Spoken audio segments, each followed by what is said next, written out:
In early August 2016, a young woman traveled to the small town of Princeton, Massachusetts, to visit her family for the weekend.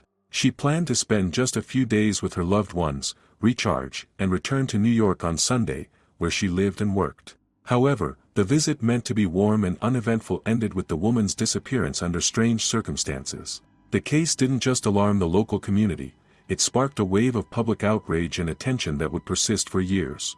The mystery surrounding woman's disappearance turned out to be far darker than anyone could have imagined. Vanessa Marcotte was born on June 17, 1989, in the small American town of Leominster, Massachusetts. Her parents divorced shortly after her birth, but despite the separation, her father remained actively involved in her upbringing. He didn't move away and made sure not to miss any important milestones in his daughter's life. A strong bond grew between them, built on trust, support, and shared interests. From an early age, Vanessa was drawn to nature. Her father often took her hiking, they walked through the woods together, rode bicycles, went skiing in the winter, and visited the ocean in the summer. These trips became their tradition. Vanessa carried with her through the years the ability to find joy in life's simple pleasures and to stay in harmony with the world around her. As she got older, she became increasingly active in sports. Running became an essential part of her life. She regularly participated in charity marathons not for prizes or recognition, but because she believed in helping others. She also practiced yoga, which helped her maintain inner balance and cope with stress. Despite her love of an active lifestyle, Vanessa never lost sight of the importance of education. She was serious about her studies and, even as a teenager, knew she wanted to build a successful career. After graduating high school, she enrolled at Boston University, where she studied communications. She was interested in a field where she could combine creativity, technology, and working with people. She graduated with honors and quickly began her professional journey. After completing internships and working at several companies, Vanessa received what could be considered a breakthrough opportunity, a position at Google. For that, she moved to New York. She didn't view her job merely as a way to make money, it was a chance to bring her ideas to life. Vanessa threw herself into her work, quickly proving to be a talented and responsible employee. At the same time, she never lost touch with her family and tried to visit them whenever possible. Despite her busy schedule and life in the big city, she found time to return to her hometown, the quiet, tiny Princeton, not far from Leominster, where her mother lived. That's exactly where she went in early August 2016. She spent time with loved ones, met up with old friends, and seemed to enjoy a rare moment of peace away from the hustle and bustle. She was supposed to return to New York on Sunday, August 7th. But that never happened. That morning, Vanessa had breakfast with her mother. They talked a bit, enjoying a calm start to the day. It was clear and warm, and to stretch her legs before the trip, Vanessa decided to go for a short run. There were still several hours left before her bus, so she had plenty of time. She chose a familiar route not far from the house. There were hardly any cars, and the few houses were hidden behind trees. She said she'd be back in about 30 minutes, but she never returned. At first, her mother thought she had simply been delayed, maybe she ran into someone along the way. But when nearly an hour passed and Vanessa's phone started going straight to voicemail, concern began to grow. Her mother tried calling several more times to no avail. She called friends and relatives, hoping someone had seen or heard from Vanessa. But no one knew anything. That's when she contacted the police. Officers immediately went to the route Vanessa was likely to have taken for her jog. Family and local residents joined the search. The bus to New York was scheduled to leave at 5:30 p.m. Everyone hoped Vanessa would make it back by then. But when the bus left without her, it became clear something serious had happened. She would never have missed that trip without a reason, especially knowing how important her job was to her. The police launched a full-scale search. State officers and canine units were brought in. The area was combed thoroughly, and with each passing minute, the anxiety only grew. Vanessa's father took an active part in the search from the very beginning. He couldn't just sit idly by, he was desperate to help. He ran through the forest, approached every patrol and search party. He felt he needed to be everywhere at once, calling her name, searching every inch of ground. His pain and fear were so overwhelming that at one point, the police had to gently but firmly ask him to go home. He was too emotional, interfering with the investigators' work and confusing the search effort. It was a hard decision, but a necessary one. That evening, around 8:20 p.m., One of the search teams with dogs entered a wooded area about a kilometer from Vanessa's mother's house. The dogs quickly picked up a scent and led the officers deep into the brush. And soon, in the quiet of the forest as night began to fall, the searchers came upon what they had most feared, a woman's body lying on the ground. At first glance, it was clear it was Vanessa. The body was in terrible condition. Her skin was covered in numerous abrasions and bruises, and she was completely unclothed. Only one sneaker was found nearby partially burned.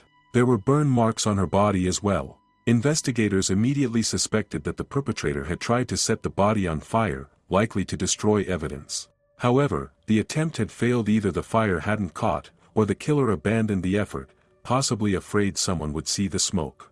The initial findings of the investigation were grim. The young woman had likely been sexually assaulted and then strangled. Her body had clearly been hidden, though not too far from the road. In addition to her missing clothes, Vanessa's earbuds and smartphone had also disappeared, perhaps taken by the killer to eliminate potential evidence. All the discovered items were logged, and her body was quickly sent for forensic examination. When news of the discovery spread through town, the atmosphere shifted drastically. Princeton, a quiet, peaceful, almost idyllic corner of Massachusetts, was the kind of place where such tragedies seemed impossible. The last case of violent death in the area had occurred over 30 years ago, and residents had long since stopped locking their doors at night. But now, fear gripped every household. The killer could be anyone: a neighbor, an acquaintance, a passerby.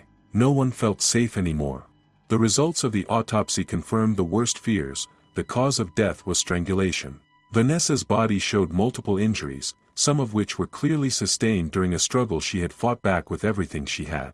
Under her fingernails, forensic experts found skin particles, and analysis confirmed they belonged to a man. The profile was immediately uploaded to the federal database, but there were no matches. Nonetheless, this biological trace became the key piece of evidence in the case. The police now had a real chance of identifying the perpetrator. It was only a matter of time. In addition to the suspect's DNA profile, which gave hope for identification, investigators also focused on other clues. Forensic experts noted the many scratches on Vanessa's body, left during the struggle. This strongly suggested that the attacker likely bore signs of the altercation as well: scratches, cuts, maybe even bite marks. Officers knew that if any local resident appeared with such injuries, it could be the key to solving the case.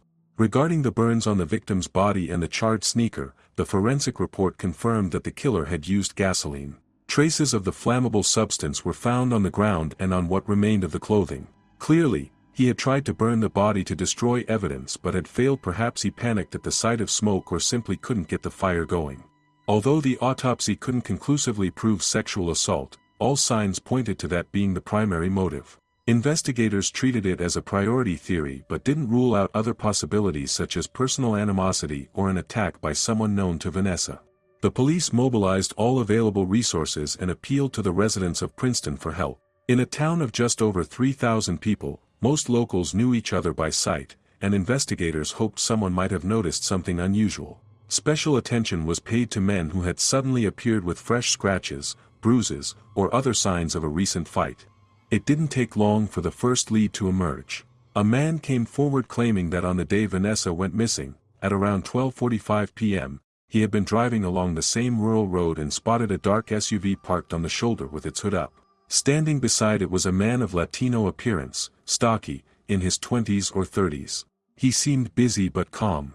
The witness didn't get a good look at the man's face. He was driving quickly, and the figure was visible for only a moment. He did recall that the man had very short or completely shaved hair. About an hour and a half later, the same driver returned along the same road. The SUV was still there, but now the hood was closed, the windows rolled up, and the man was gone. At the time, it didn't strike him as strange, but after hearing about Vanessa's murder, he realized he might have seen the killer. Soon, another report came in. An eyewitness claimed to have seen Vanessa jogging along the same road in the direction where her body would later be found. According to him, a car had been driving behind her. At first, it passed by, but then it suddenly turned around and began following her. Unfortunately, he wasn't able to catch the license plate, and his description of the vehicle was vague. Still, it all suggested that Vanessa may have been the target of a premeditated attack. Shortly afterward, investigators got another potential lead. An employee at a ski resort about 10 minutes' drive from Princeton reported a suspicious man.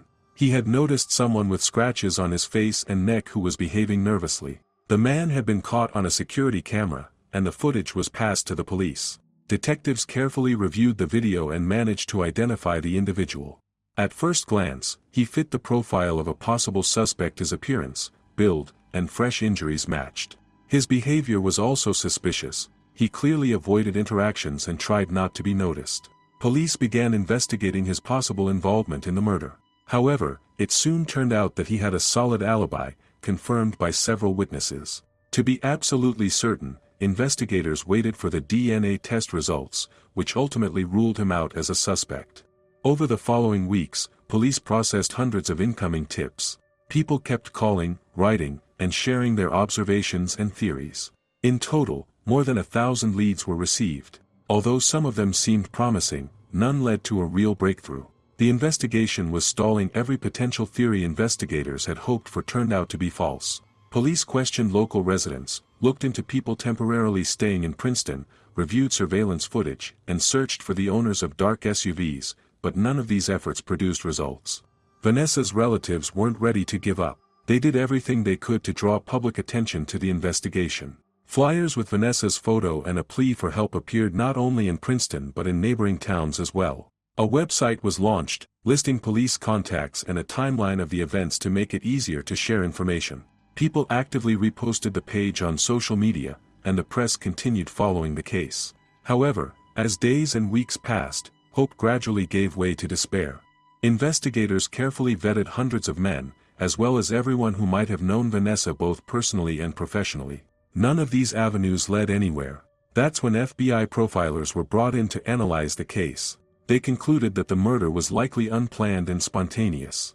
In their view, the killer may have simply been passing by, seen Vanessa jogging, and suddenly decided to attack.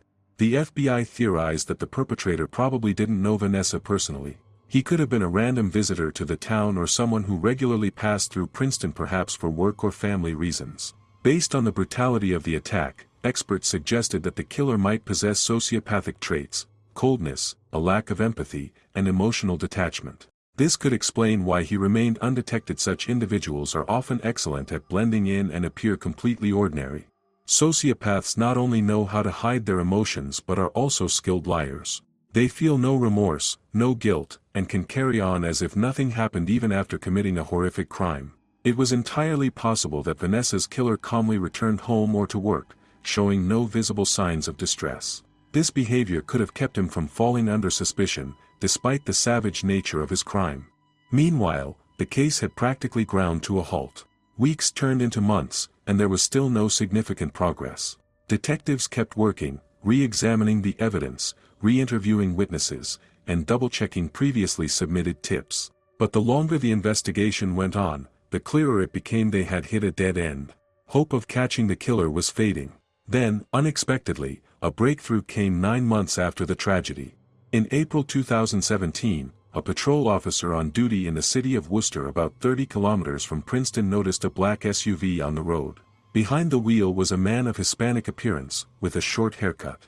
The sight immediately reminded the officer of the description provided by a witness on the day of the murder.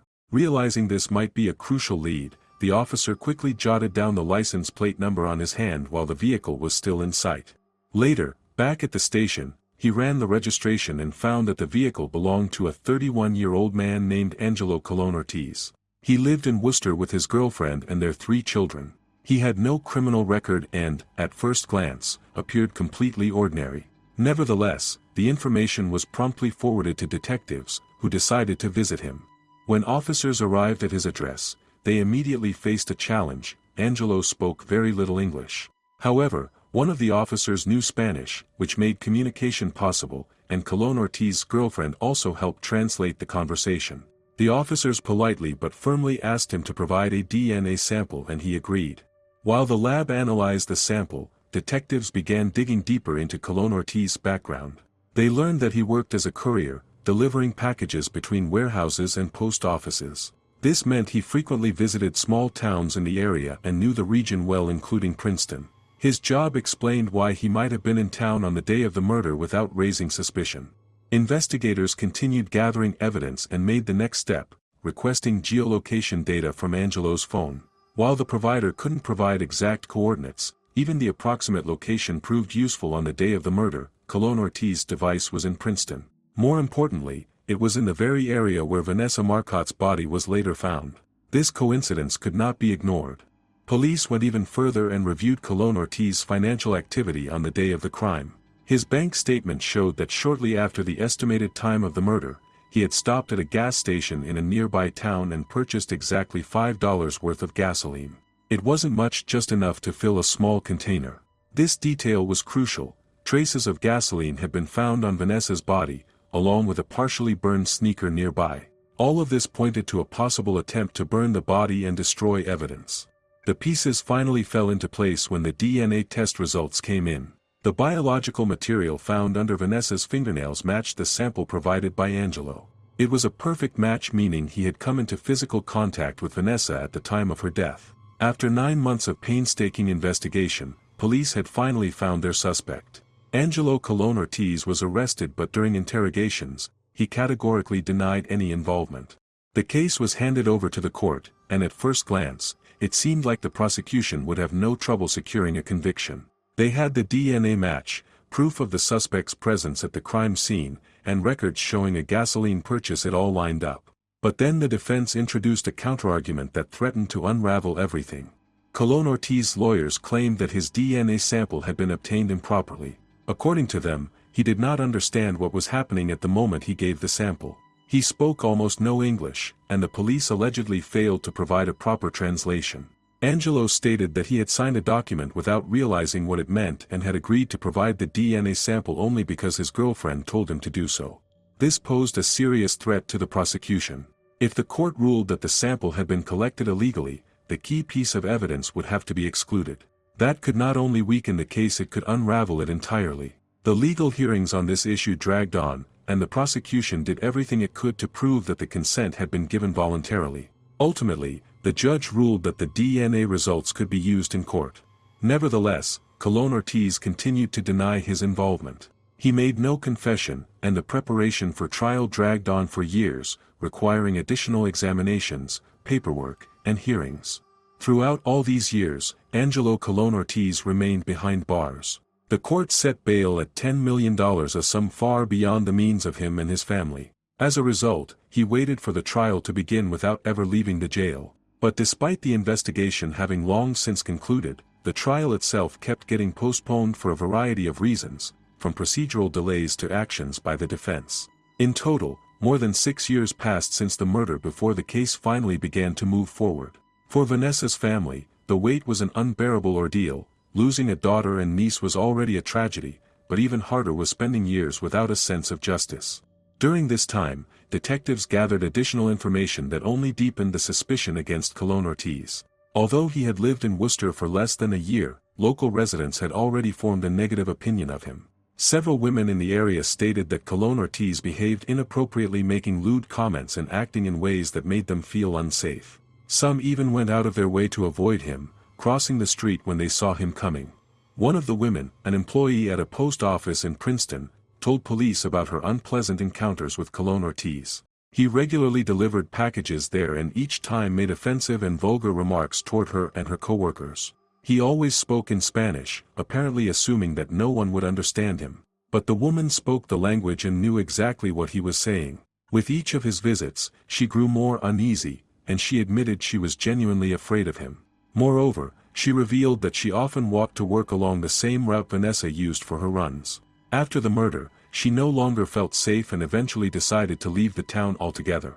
With the accumulated evidence and numerous witness statements, the prosecution believed they finally had enough leverage to pressure Angelo. To avoid the risk of losing control over the trial, prosecutors offered him a deal, a guilty plea in exchange for some leniency in sentencing. This meant that Colon-Ortiz would retain a chance of release in old age. Otherwise, he faced life in prison without the possibility of parole. After some deliberation, realizing his hopeless situation, he accepted the offer. In October 2022, Angelo Colon-Ortiz officially pleaded guilty in court. His admission effectively brought closure to a years-long investigation that had started with only fragmentary clues and eventually led to the truth at the cost of many years of pain, effort, and relentless work. As is often the case with such plea deals, Colon-Ortiz was not required to explain what exactly happened on the day of the murder. He did not have to describe the details of the crime or reveal his motives. All that was required was a formal admission of guilt. And he did just that, without showing much emotion. While some might view the deal as too lenient for someone who committed such a brutal crime, the prosecution still managed to secure a severe sentence. Colon-Ortiz received 20 years in prison for robbery as he had taken Vanessa's belongings after the attack. In addition, he was sentenced to 25 years to life for the murder, with the possibility of parole no sooner than 45 years later. That means even in the best-case scenario, he won't be eligible for release until he's 81 if he lives that long. The tragic ending was made even more painful by another blow. Vanessa's father, who had spent all those years hoping to see justice served, passed away just 10 days before the sentencing. His wife said in court that he couldn't cope with the pain and died of a broken heart. The grief had simply crushed him. It was one more victim of Colon-Ortiz's crime. The defendant never showed any remorse at any stage of the proceedings. During the sentencing hearing, when Vanessa's family members spoke about their loss and suffering, he said nothing. Instead, his lawyer read a brief statement on his behalf. In it, Colon-Ortiz said he understood why the victim's family saw him as a monster. However, he asked the court to consider that he also had loved ones, people who had stood by him through everything. He offered an apology, but not to Vanessa's family, only to his own, for dragging them into this nightmare. After the sentencing, Angelo Colon-Ortiz was returned to prison, where he remains to this day. Meanwhile, Vanessa's family, determined not to let grief consume them, turned their pain into action. In her memory, they created a non-profit organization bearing her name. It initially focused on offering self-defense classes for women, but over time, its work expanded significantly. Today, the organization promotes women's safety, violence prevention, education, and support for victims of crime. They not only continue to fight for justice but also strive to prevent such tragedies from happening again. Take care of yourselves and your loved ones. Thank you for being with us.